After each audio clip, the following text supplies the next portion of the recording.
I was barely 7 years old when I moved up to the 3rd grade at the local elementary school in our village.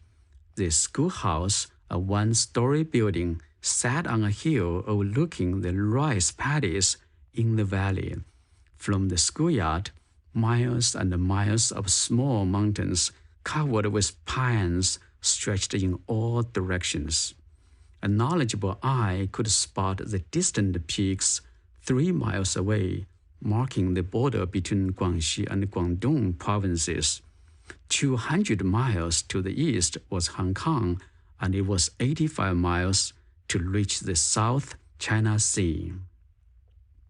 Towards the latter part of one September morning in 1971, the schoolhouse, hidden between the small mountains and shielded from the outside world, was quiet.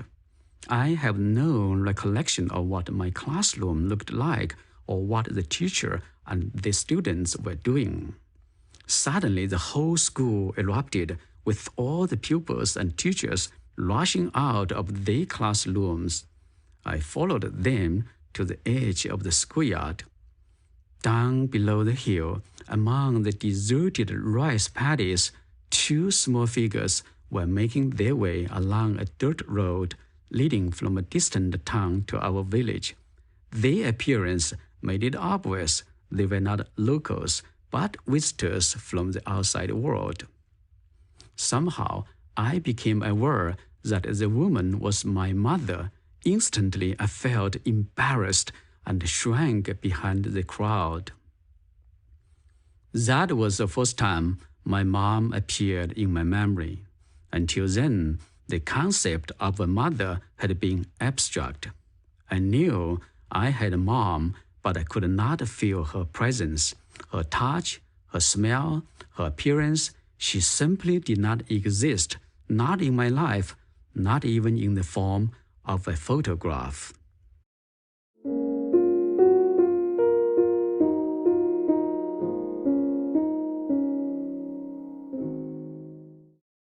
In her place, I had my granny, my mom's mom.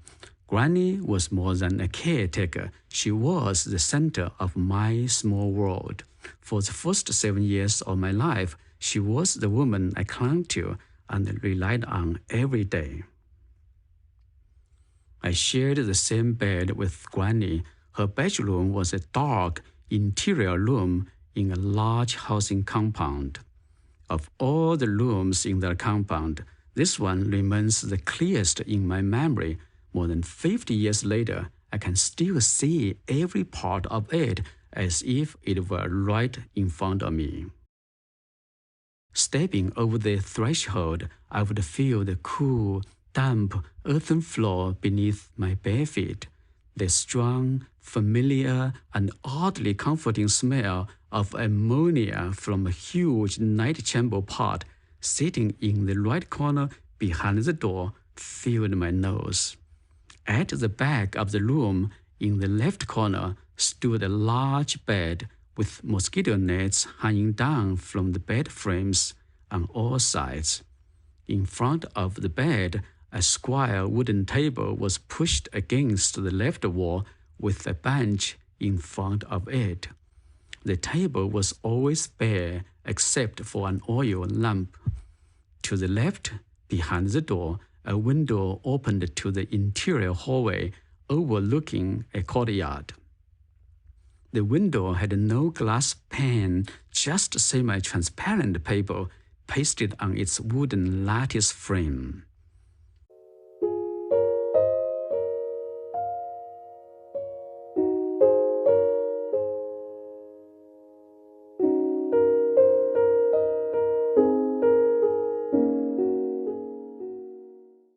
We hardly ever used the table, but I remember it clearly from the time I got sick.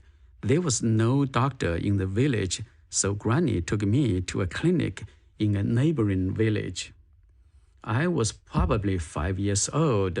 It was a very hot day, and I could not walk.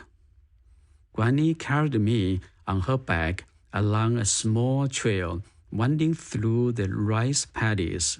She paused many times to rest. One time, I can still vividly see it.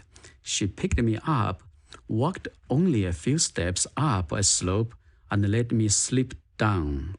She looked around, longing for help, but the rice paddies were devoid of people, just steaming under the baking sun.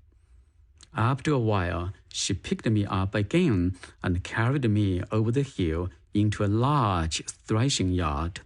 Across on the other side were a row of one-story buildings, and Granny looked relieved. She took one last rest before carrying me into a building. I don't recall what we did, but Granny got a few pills and carried me home.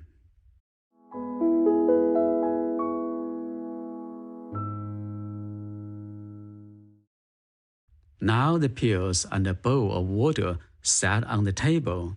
Granny told me to put a pill in my mouth and swallow it with water.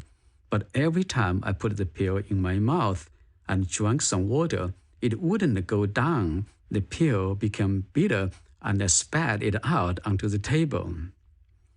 Granny didn't want to waste the costly and hard-to-get medicine. She put it back in my mouth again. The now partially dissolved pill was incredibly bitter, and I reflexively spat it out before she could get the water near my mouth. I don't recall Granny getting angry or scolding me.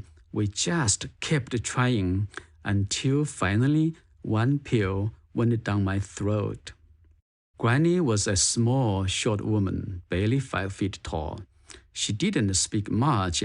Instead, she quietly carried the household burdens on her own after her husband died when she was just 20 years old, and later a much heavier burden when the land and other assets of the household were confiscated by the government.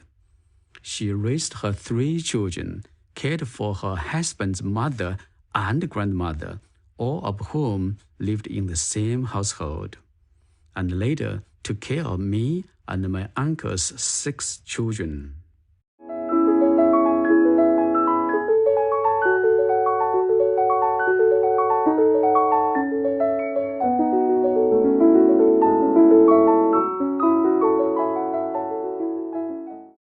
I often followed her up the small hill behind the housing compound as she carried 2 heavy buckets of pig food with a carrying pole.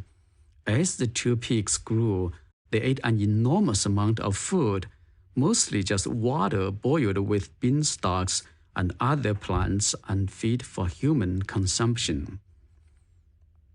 But I never got a bite of the meat from the 2 pigs. They somehow just disappeared. One day, the air was filled with the unimaginably delicious aroma of roasted pig, drifting in from a distant corner of the village. Although I never got a taste of the roasted pig, the aroma has left me dreaming of it ever since. On Chinese New Year's Eve, for the most important meal of the year, we often had tofu, flavored with a layer of chiu-cai and peanuts sandwiched in between, cooked with just enough oil to keep it from sticking to the enormous iron wok, as cooking oil was never affordable at any other time of the year. But somehow, Granny managed to keep us fed. I don't have any memory of ever going hungry.